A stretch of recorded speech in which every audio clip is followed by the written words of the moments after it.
안녕하세요. 춘천 한마음교회 지은민입니다. 저는 오랜 시간 종말론에 사로잡혀 염려와 두려움 속에 살았는데요. 이제는 오직 부활하신 예수님만 바라보며 진리 안에서 참 자유를 누리며 살게 된 이야기를 나누려고 합니다. 저는 양가 부모님 모두 5대째 내려온 믿음의 가정에서 태어나고 자랐어요. 저의 가족과 친척들은 모두 기독교인이라 교회는 뗄 수 없는 저의 삶의 일부분이었어요. 저는 평탄한 환경 속에서 세상을 잘 모르고 자랐는데요. 어릴 때부터 찬양하는 것을 좋아해서 대학생 시절에 선교단체의 찬양팀에 들어가 활동하기 시작했어요. 기독교 방송에서 주최하는 복음성가 경연대회에서 굵직한 상을 타면서 본격적인 찬양 사역을 25년간 계속 해왔고요. 교회에서는 갖가지 신앙 훈련을 받으며 여러 가지 봉사도 많이 하고 성경 공부도 많이 했습니다. 그런데도 제 안엔 무엇인가 채워지지 않는 영적 갈급함이 계속 있는 거예요. 그러던 어느 날 같이 봉사하면서 알게 된 어느 분이 집사님, 사람의 몸에 직접 넣는 칩이 나왔다는데 알고 계세요? 그런데 그 칩이 요한계시록에 나오는 짐승의 표일지도 몰라요 하시는 거예요. 이 말은 저의 호기심을 자극하기에 충분했어요. 어릴 때부터 성경 공부를 통해 마지막 때에 어떤 일들이 일어나게 될지 들어왔는데 저는 그 내용이 무척 흥미진진했거든요. 때마침 아는 분으로부터 한 권의 소설책을 선물로 받아 읽게 되었는데요. 작가가 하나님으로부터 말세에 일어날 일들을 계시받아 소설의 형식으로 쓴 것이었어요. 그 소설 속엔 한국전쟁과 칩, 휴거, 성도의 고난 등의 내용이 들어있었어요. 소설의 내용은 저에게 적잖은 충격이었고 단순한 소설이 아닌 실제 앞으로 일어날 일이라는 생각을 갖게 되었습니다. 그때부터 인터넷과 유튜브 동영상을 섭렵하면서 종말에 대한 정보를 많이 접하게 되었고 제 안엔 서서히 종말에 대한 생각이 자리 잡게 되었어요. 잘 몰랐던 국내외 목사님들의 말씀과 책을 접하면서 천국에 들어가는 것이 결코 쉬운 일이 아니구나. 믿음이 있다면 반드시 믿음에 따르는 행위가 있어야 하는데 왜 교회에서는 행위에 대해 강조를 하지 않지? 라는 생각을 하게 되었어요. 또한 어느 목사님의 동영상을 보는데 예수님이 재림하실 때 순결한 신부로 준비되어야 휴거될 수 있다고 하시는 거예요. 휴거되지 못하고 이 땅에 남으면 엄청난 고난을 당해야 되는데 그때는 죽음을 각오하지 않으면 믿음을 지키기가 힘들다는 거예요. 저는 고난을 당할 자신이 없었어요. 그래서 반드시 휴거돼야겠다는 결심을 하고 하나님께서 보시기에 거룩하고 순결한 삶을 살려고 애를 썼어요. 또한 곧 있으면 예수님이 오실 텐데 이 세상 것이 다 무슨 소용이 있나 이런 생각으로 세상의 일이나 성공은 별로 마음에 두지 않았고요. 아이들에게조차 세상적 가치관은 무익하다는 생각을 계속 심어줘서 결국 큰아이가 대학을 쉽게 포기하는데 제가 한 몫을 하게 되었어요. 저는 원두커피를 무척 좋아했는데요. 길 가다 커피 전문점 앞을 지나칠 때면 커피향 너무 좋다. 마시고 싶다. 늘 그랬거든요. 집에 있을 때도 원두를 직접 갈아 핸드드립으로 내려서 매일 마셨어요. 그러던 어느 날 저는 종말에 짐승의 표를 받지 않으면 매매도 못한다는데 아파도 약을 살 수 없을 테니 건강한 몸이 돼야겠구나 생각하며 커피를 끊게 되었어요. 제가 그렇게 좋아하던 커피를 안 마시니까 주변 사람들은 모두 이상하다는 반응을 보이더라고요. 진짜 안 마셔? 진짜? 하며 자꾸 되물어보는 사람도 있었어요. 그 뒤로도 이런 생각으로 좋아하던 빵이나 햄, 라면, 통조림도 먹지 않게 되었어요. 그리고 종말이 얼마 남지 않았는데 100세까지 보장되는 보험이 무슨 소용이 있나 이런 생각으로 가입해놨던 연금보험, 종신보험, 실손보험, 암보험 등을 모두 해지했어요. 또한 정결한 영성을 유지하기 위해서 세상 음악을 듣는 것과 영화를 보는 것, TV를 시청하는 것도 하지 않게 되었고요.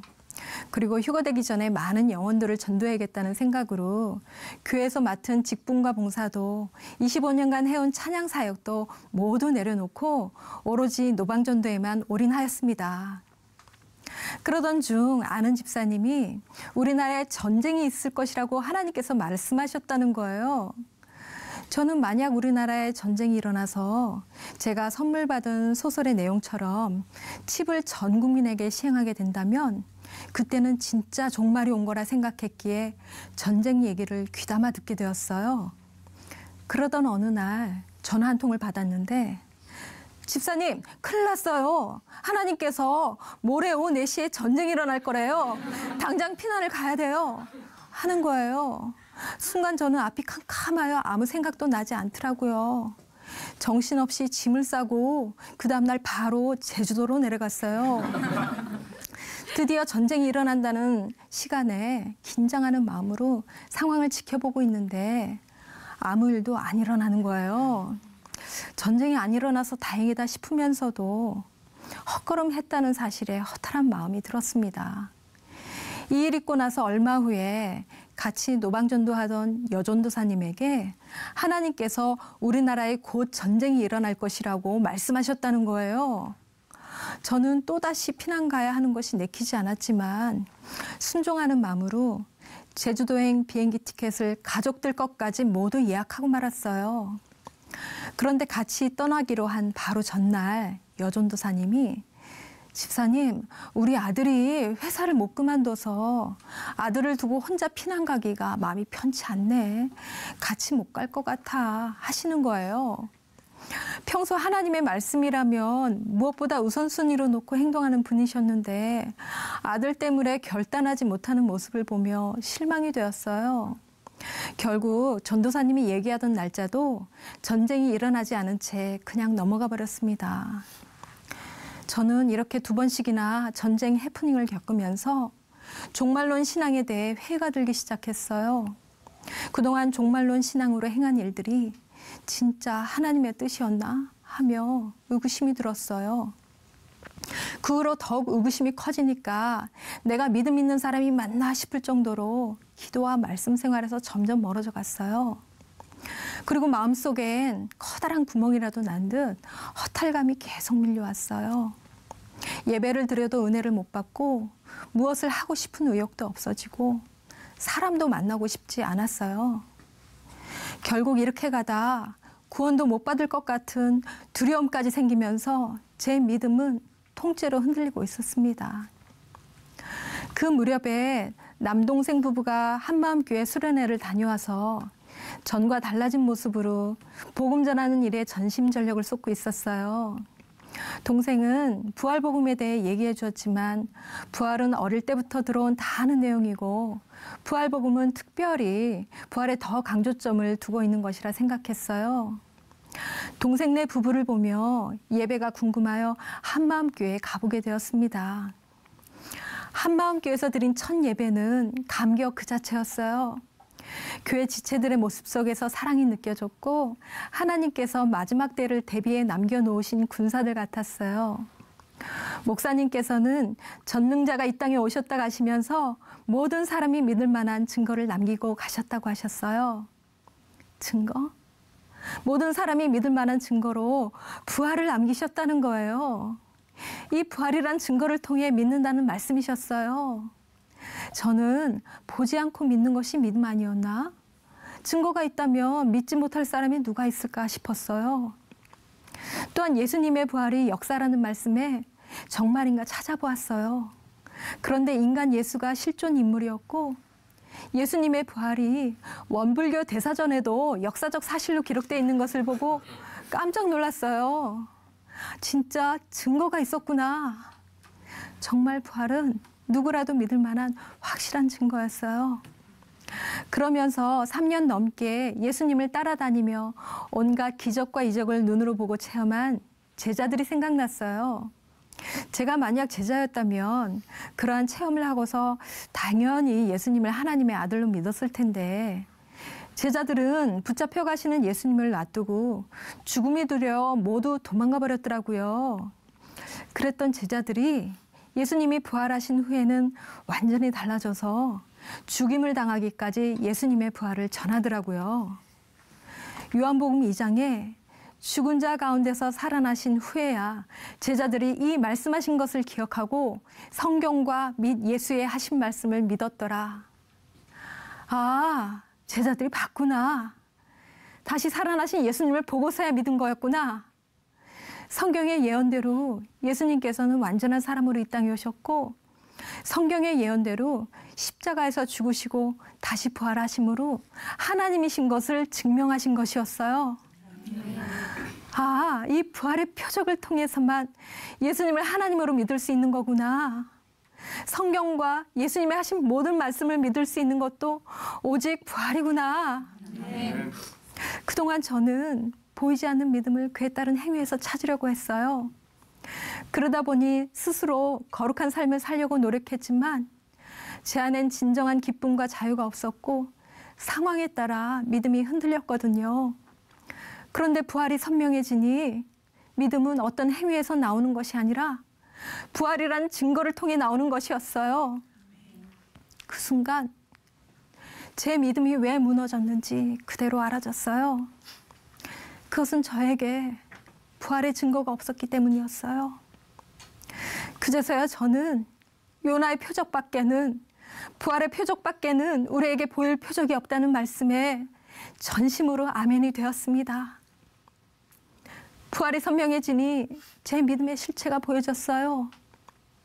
종말론에 사로잡혀 있다 보니 구원은 쉽게 받을 수 있는 것이 아니라며 하나님께서 값없이 은혜로 주시는 구원의 선물을 조건적인 것으로 생각했어요. 또 반드시 휴거돼야 된다는 생각에 거룩한 삶을 강조하다 보니 보여지는 행위에 더욱 초점을 두게 되었고 겉으로 드러나는 모습으로 믿음을 판단했어요. 부활하신 예수님 앞에 서게 되니 제 악한 중심이 그대로 보였어요. 그동안 종말론에 치우쳐 내 마음대로 하나님의 말씀을 해석하고 행동했구나.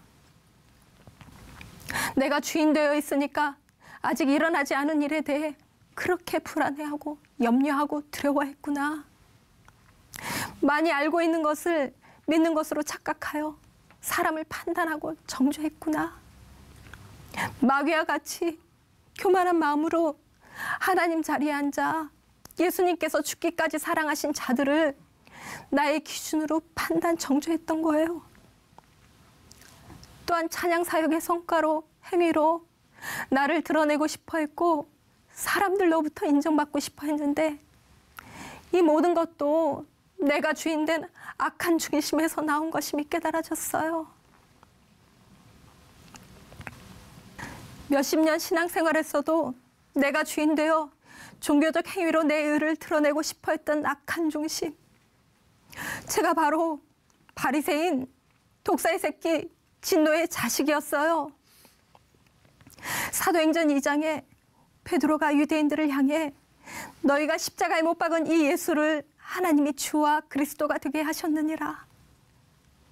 저는 그동안 이 말씀에서 유대인들이 예수님을 십자가에 못 박은 것으로만 생각했어요.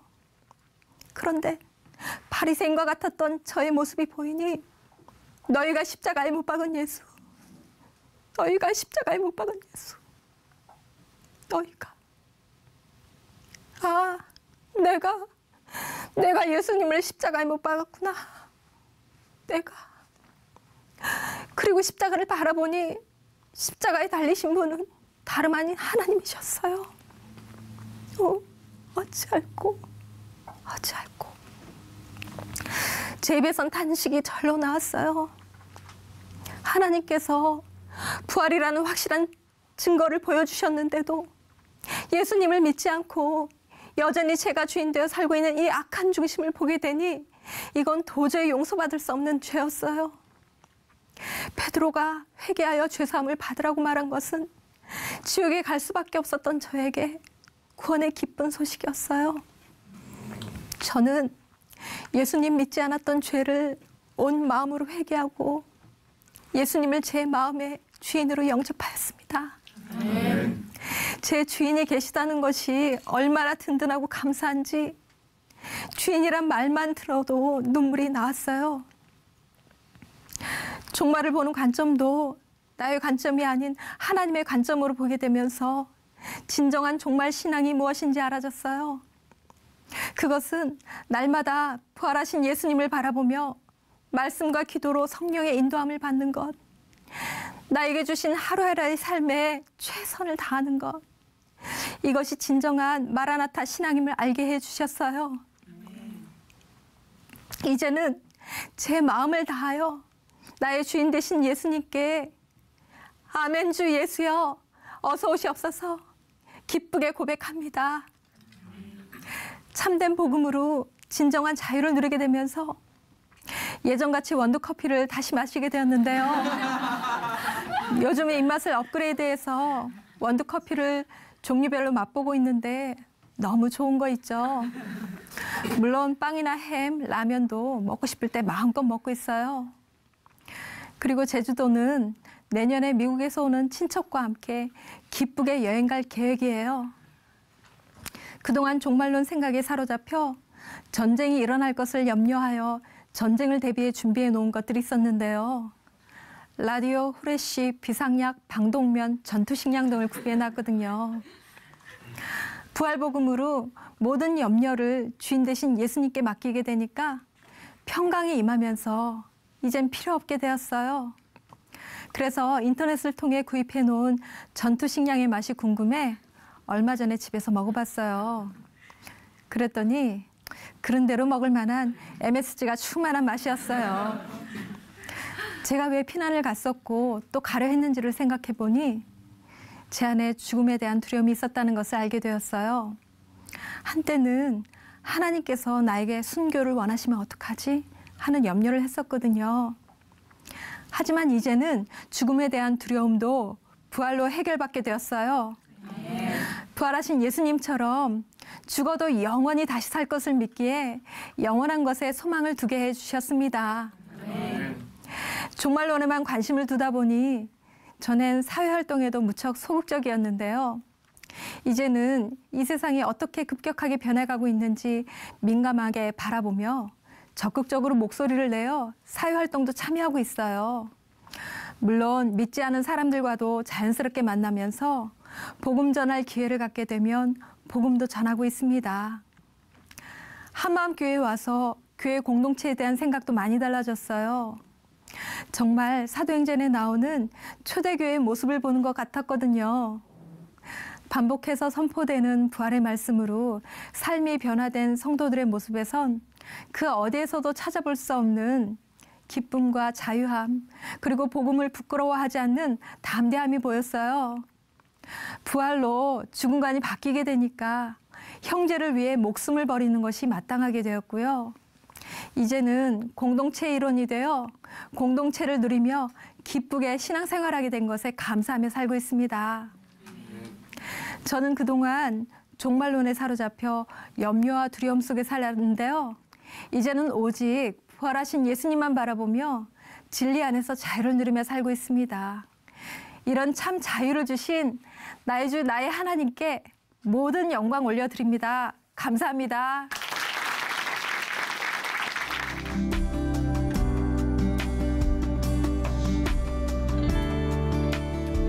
안녕하세요. 춘천 한마음교회 차이미입니다. 저는 333 법칙을 지키며 살았는데요. 하루 3번, 3분 이내에 3번씩 확인하는 필수 안전의 법칙이었습니다. 눈을 떠서 잠자리에 들기 전까지 이 법칙은 늘 저와 함께했고 두려움으로 인생을 마무리할 뻔했던 제가 최고의 안전지대인 부활하신 예수님을 만나 참 자유를 누리게 된 삶을 나누고자 합니다. 저는 어렸을 때부터 유난히 겁이 많고 두려움이 많던 아이였어요. 바람 소리에도 소스라치게 놀라고 눈이 나쁜 것도 아닌데 하얀 물체만 보면 귀신인 줄 알고 식은땀을 흘리곤 했습니다. 초등학교 2학년 때 학교에서 돌아와 보니 뉴스에서는 온통 북한에서 온 무장간첩 이야기로 떠들썩했는데요. 순간 저는 그 간첩들이 우리 집에 총을 들고 쳐들어오면 어떡하지? 하는 생각이 들었어요. 하루 종일 문단속을 하고 잠자리에 들기 전까지 10번 이상 자물쇠를 확인했는데요. 간첩이 저희 집 문을 따고 들어와 온 가족을 총으로 위협하고 등에 칼이 찔리는 꿈을 꾸게 되었어요. 어찌나 생생했던지 잠에서 깨고 나서도 현실이 잘 분간되지 않아 하얗게 질린 채 등교를 했던 기억이 납니다. 저의 이런 두려움에 세기를 박은 사건이 있었는데요. 등산을 무척 잘하시던 옆집 아주머니가 잠이 들어있던 아이들이 문을 열어주지 않자 베란다를 통해 집으로 들어가려다 발이 미끄러져 추락사한 사건이 있었어요. 그것도 바로 제 공부방 옆에서요. 저의 안전강박증은 이때부터 시작되었는데요. 눈을 떠서 잠자리에 들기 전까지 확인 또 확인하는 습관이 생겼어요. 외출 한번 하려면 문단속, 가스단속, 신발 정리까지 평균 30분이 걸렸고 때로는 치매에 걸린 사람처럼 확인하고도 금방 또다시 돌아와 확인하기를 반복했어요. 버스를 타면 버스가 충돌에 전복되는 장면이 생각나고 기차를 타면 기차가 타선에 뒤집히는 장면이 생각나고 수영장에 가면 배수구에 다리가 빨려 들어가 익사당하는 장면이 생각나고 목욕탕에 가면 사우나실 문이 열리지 않아 열상을 입고 죽는 장면이 생각났어요. 영화관에서 재미있게 영화를 보다가도 갑자기 불이 나면 어떡하지? 천장이 무너지면 어디로 탈출하지? 하는 생각이 들어 문화생활도 마음대로 즐길 수 없었어요. 어디를 가나 비상구가 어디인지, 비상사태에 어떻게 해야 되는지에 대한 간접 문구를 무한 반복으로 읽으며 머릿속에 저장하고 다녔습니다. 중2 때 인신매매까지 당할 뻔하면서 저의 안전강박증은 더욱 심해졌는데요. 잠을 잘 수 없어 정상적인 생활을 할 수 없었습니다. 늘 안전에 관한 염려로 불안하고 우울했던 저는 죽으면 이 모든 게 끝나지 않을까 하는 생각이 들었어요. 일기장에는 온통 죽음에 관한 이야기만 적혀 있었고 실제로 아파트 옥상에 올라가 발 아래를 내려다보기도 했어요. 그런데 정말 죽으면 끝일까 하는 의문이 자꾸 드는 거예요. 죽은 뒤의 세계가 궁금했던 저는 그것과 관련된 많은 책들을 읽기 시작했는데요. 신기하게도 죽음이 끝이 아니라는 공통점을 찾을 수 있었어요. 죽음이 끝이 아니라고? 그러면 그 다음에 뭐가 있는 거지? 전 무척 궁금했어요. 그 답을 알면 제가 가지고 있는 문제가 해결될 것 같아 여러 종교단체에 자발적으로 찾아가 열심히 신앙생활을 했는데요. 그런 저의 모습은 어딜 가나 관심의 대상이 되었고 훈련의 타겟이 되었습니다. 그러다 영적인 세계와 밀접한 관계가 있어 보이는 한 종교단체에 들어가게 되었는데요. 그곳에서 주최한 수련회에 참석하던 중 실제로 귀신을 보는 일이 생겼습니다. 대낮같이 밝은 화장실에 많은 사람들과 함께 있었는데요. 저를 쫓아다니며 사라지지 않고 무섭게 노려보고 있는 귀신의 실체를 보고 나니 더 이상 그곳에 있을 수 없었습니다. 혹 때려갔다 혹 하나 더 붙이고 온 셈이 된 거지요. 대학을 졸업하고 사회생활을 시작하면서 남편을 만나게 되었는데요. 결혼을 결심하게 된 가장 큰 이유는 모든 상황을 객관적으로 분석하고 무술을 잘해서였어요. 보이지 않는 것에 대한 두려움을 가지고 있던 제게 객관적이고 합리적인 증거를 제시하며 염려를 덜어주고 태견으로 다져진 몸은 어떤 상황에서도 저를 든든하게 지켜줄 거라는 믿음이 있었거든요. 귀여운 2세가 태어나고 저희는 주말 부부를 하게 되었습니다. 아이를 혼자 키우던 저는 실시간으로 일어나는 돌발 상황에 어떻게 대처해야 될지 몰라 육아서적을 연구하며 살게 되었어요. 아기들이 잘 걸리는 병의 증상과 종류, 그에 따른 치료법, 분야별 전문기관을 탐독하며 조금이라도 아이가 아프면 병원으로 직행했어요. 진찰 전에는 의사 선생님의 양력을 재빨리 스캔하고 아이의 상태를 잘 살펴보는지, 엄마만 알고 있는 증상들을 노련하게 찾아내는지 눈에서 레이저를 쏘며 관찰했어요. 나중에는 항생제 투여량이 가장 많은 병원이 어디인지, 같은 약이라도 색깔별 효능은 어떠한지, 민간요법 중 효과가 있는 것은 무엇인지 연구하며 아이를 키웠습니다. 한 번은 제가 생각해도 좀 심하다 싶은 일이 있었는데요. 연말정산 제출용으로 뗀 의료 기록에 6개월 동안 하루도 빠지지 않고 병원으로 출근한 기록이 있는 거예요. 안전강박증이 육아에서 다시 시작되었습니다.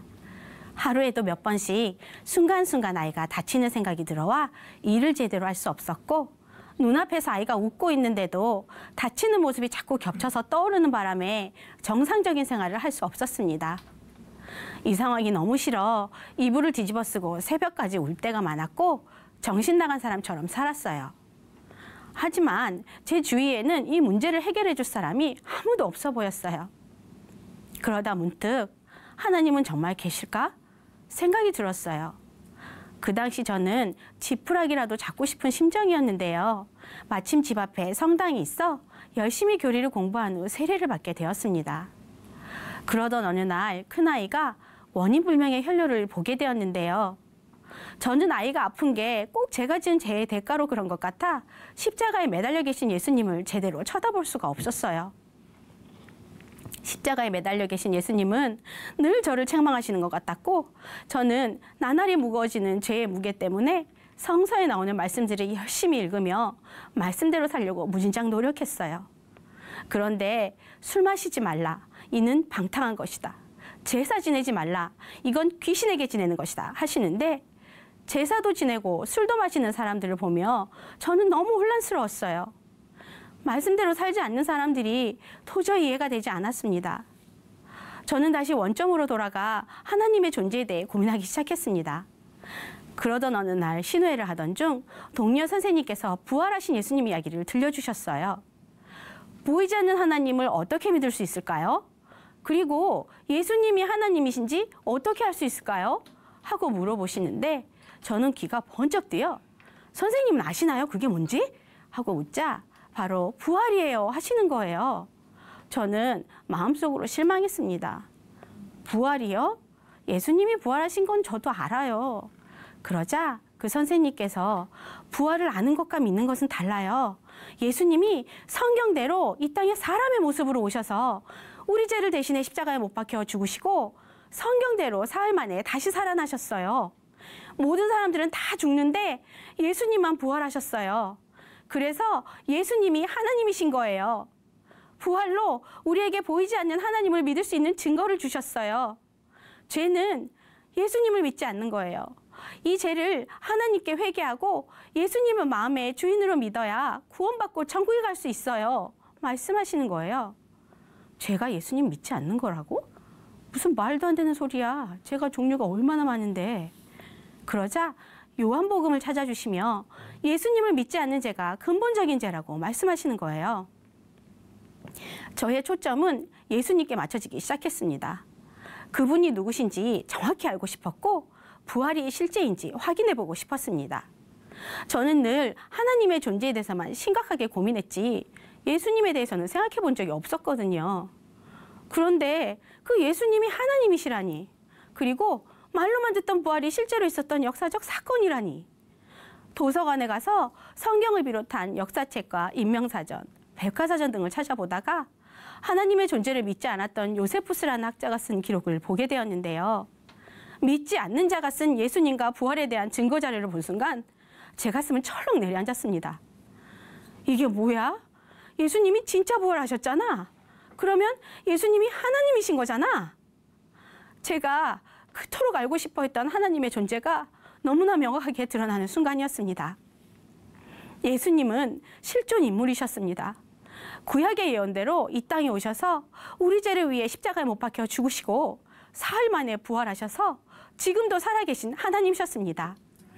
사도행전에서 예수님의 부활을 본 제자들이 우리는 보고 들은 것을 말하지 아니할 수 없다 하고 담대히 고백할 수 있었던 것도 예수님의 부활을 실제로 봤기 때문이었어요. 저는 예수님의 부활로 모든 말씀이 한 번에 믿어지니 정말 속이 시원했습니다. 예수님의 부활로 하나된 지체들을 만나며 함께 예배를 드리고 교제를 나누는 것이 어찌나 즐거웠던지 교회에 가는 게 꼭 별장에 놀러 가는 것 같았어요. 그런데 그 기쁨도 잠시, 제 삶에는 계속해서 문제가 생겼어요. 물질과 시간, 남편과 자식, 학부모와 학생들 사이에서 걸려 넘어지며 말씀과 다르게 살고 있는 저를 보게 되었습니다. 교회에는 저보다 최악의 상황인 분들도 많았는데요. 그분들은 상황과 상관없이 기쁘게 살고 있는데 저는 그렇지 못한 거예요. 저는 정말 심각하게 고민이 되었습니다. 어디가 잘못된 걸까? 나는 분명 예수님의 부활을 믿는데, 그리고 회개도 했는데. 그러던 어느 날 일꾼 언니가 제게 유미야, 예수님이 부활하신 건 믿니? 네. 그럼 부활하신 예수님이 너와 무슨 상관이 있니? 하고 물어보시는데 전 아무 말도 할 수가 없었어요. 예수님의 부활을 철석같이 믿고 있다고 생각했는데 제게 부활은 그저 역사 속의 한 장면일 뿐 제 삶은 부활하신 예수님과 전혀 상관이 없었던 거예요. 아, 아는 것과 믿는 것은 다르구나. 알고서도 믿지 않을 수 있구나. 예수님의 부활이 역사인 것을 알면서도 믿지 않았던 요세푸스의 모습이 바로 내 모습이구나. 그제서야 예수님이 왜 부활하셨는지 정확하게 알게 되었습니다. 그리스도께서 죽었다가 다시 살아나셨으니 곧 죽은 자와 산 자의 주가 되려 하심이라. 예수님은 마리아의 품속에 안겨 아무것도 할 수 없는 아기가 아니셨습니다. 십자가에 매달려 고개를 떨구신 채 죽어 계신 무기력한 인간도 아니셨습니다. 죽으시고 다시 살아나신 산자와 죽은 자의 주인이셨습니다. 만유의 주인이시며 만왕의 왕, 우리의 통치자셨습니다. 그분 앞에 굴복하는 것은 너무나 당연한 것이었습니다. 저는 바리새인과 같은 자였습니다. 겉은 하나님을 바라보고 있다고 하지만 마음 중심은 제가 주인인 자, 나의 잣대와 견고한 신념으로 가득한 자였고, 겉으로 보기엔 정결한 자 같으나 마음 중심이 하나님보다 높은 자, 하나님을 마음에 두기 싫어하는 자가 바로 저였습니다. 하나님은 독생자 아들을 보내셔서 제가 하나님 되어 지은 모든 죄를 해결해 주시고 부활하셔서 나의 주인이 되어 주셨는데도 저는 바로 그 예수님을 주인으로 믿지 않았습니다. 여전히 제가 하나님이었고 제가 왕이었습니다. 예수님을 믿지 않는 죄가 가장 무서운 죄였고 하나님 아버지께 대한 가장 큰 범죄였습니다. 저는 회개하지 않을 수 없었어요. 제가 지금까지 지은 모든 죄를 예수님이 다 담당해 주셨는데 내가 그 예수님을 믿지 않았다니 정말 죄송하고 가슴이 너무 아파 통곡만 나왔어요. 저는 왜 그토록 힘들었는지 알게 되었습니다. 제가 힘들었던 건 당신의 생명보다 나를 더 사랑하시는 예수님이 나의 주인이 아니라 제가 주인 되어 살았기 때문이었어요. 생명이 제 것이었기에 제 방법대로 지키려니 버거울 수밖에 없었던 거였어요. 두려움도 염려도 모두 제가 주인 된 결과였습니다. 예수님을 주인으로 믿지 않는 죄의 대가는 이렇게 무서운 것이었습니다. 저는 그동안 제가 주인 되어 예수님을 믿지 않았던 걸 하나님께 회개하고 예수님을 마음의 주인으로 영접하였습니다. 그러니 말로 표현할 수 없는 기쁨과 평강, 참 자유가 임했습니다. 저에게는 아들이 둘이 있는데요. 첫째 아이가 문방구에서 귀신에 관한 책을 보다가 공포로 정상적인 생활을 할 수 없는 걸 보고 저의 유년기를 그대로 보는 것 같아 무척 마음이 아팠습니다. 저는 복음을 들려주었고 아이는 예수님을 마음의 주인으로 영접하게 되었는데요. 얼마 전 동일한 일로 두려움을 겪던 큰아이가 예수님이 마음의 주인심을 붙잡고 담대히 이겨내는 모습을 보며 저는 정말 하나님께 너무 감사드렸습니다. 둘째 아이는 입학한 지 얼마 되지 않아 계단에서 발을 헛디뎌 오른쪽 눈밑을 8반을 꿰맸는데요. 눈물 한 방울 안 흘리고 너무 유연한 거예요. 수술이 끝난 후 궁금해서 혹시 기도했니? 하고 물어봤는데요. 아이의 입술에서 아빠가 예수님 믿게 해달라고 기도했어요 하는 거예요. 저는 수술에 대한 두려움으로 하나님 안 아프게 해주세요. 하나님 수술 빨리 끝나게 해주세요 하고 기도했을 줄 알았거든요. 그런데 자신의 아픔보다 믿지 않는 아빠의 영혼을 먼저 생각한 아이의 기도에 가슴이 무너져 내렸습니다. 그 순간 하늘 영광 다 버리시고 인간이 되어 나 같은 죄인을 위해 십자가의 길을 가신 예수님이 생각났거든요. 아, 예수님도 이러셨겠구나. 참담한 고통 속에서도 한 영혼이라도 살리고 싶은 그 마음 하나로 기도하셨겠구나. 우리를 죽기까지 사랑하셨구나. 생명을 건 그분의 사랑 앞에 제 마음은 한 번 더 무너졌습니다. 예수님을 믿기 전에 저는 안전강박증으로 정상적인 생활을 할 수 없는 사람이었잖아요. 그런데 부활하신 예수님이 제 마음의 주인 되어주시니 두려움이 완전히 사라졌습니다. 저는 하나님 앞에 마음을 정한다는 것이 결단하고 열심히 살겠습니다. 주의 일 열심히 하겠습니다. 이런 건 줄 알았어요. 그런데 하나님이 원하시는 것은 저의 마음이었습니다. 제 마음을 주님께 온전히 드리겠다고 고백하니 말로 표현할 수 없는 평강이 임했습니다. 늘 마음의 정함이 없이 갈대처럼 요동치던 제가 이제는 어떤 어려운 상황이 오더라도 전혀 흔들리지 않는 자가 되었습니다. 왜냐하면 제 마음의 주인이 바로 예수님이시기 때문입니다. 죽는 날까지 안전에 관한 두려움으로 지옥 같은 삶을 살았을 저를 최고의 안전지대인 부활하신 예수님 안에서 천국의 삶을 누리게 해주신 하나님 아버지 사랑합니다. 감사합니다.